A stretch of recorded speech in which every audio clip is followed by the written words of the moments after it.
What happened to your other beehive? Well, sad story. I lost two last year, and you might say it's colony collapse disorder, which you probably heard about on TV and in magazines. And really, we don't know. Mine just vanished one day. There are all sorts of theories, but some concrete answers. For one thing, there are mites, they're called varroa mites, which parasitize them, but they will just knock down the population, so they will eventually die off.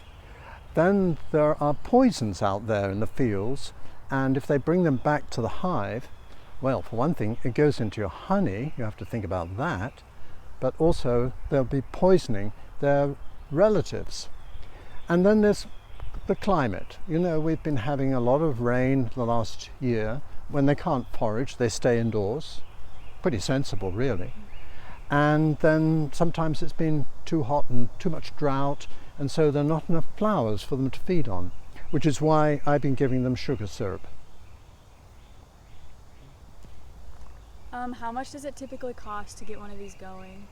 Actually, it's not that expensive to become a beekeeper, and a lot of people make the woodenware themselves. People are handy with a hammer and nails, and so a hive like that you can make up for, I don't know, $100 or something like that, $150.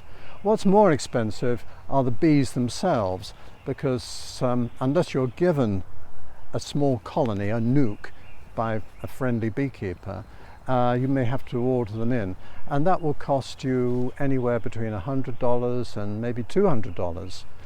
Personally, I like to have bees imported locally rather than from, say, Georgia or some distant place where they have a different environment and they've adapted to that.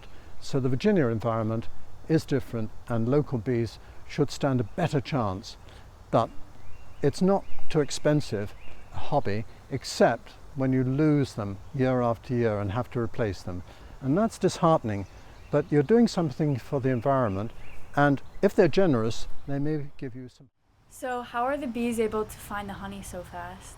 Well, they do find honey fast, and it's an amazing story. It was actually discovered a long time ago by a German biologist called von Fritsch. And he followed bees back from a new feeding source, which may be up to 1, 2, 3 miles away.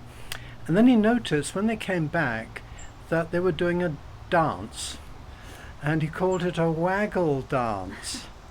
And the others gathered round, and then within a few minutes or an hour or two, there were a lot of other bees following him back, or her I should say, her, they're all hers except the drones, to the food source.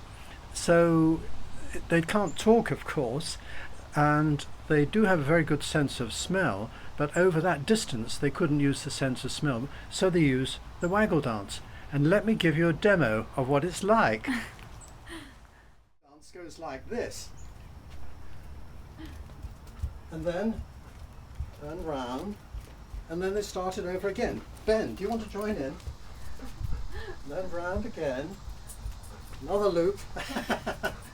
Whee. And it's all encoded, because the longer the waggle dance, the further the distance to the food source. So that's the first code that the foraging bee is telling its friends.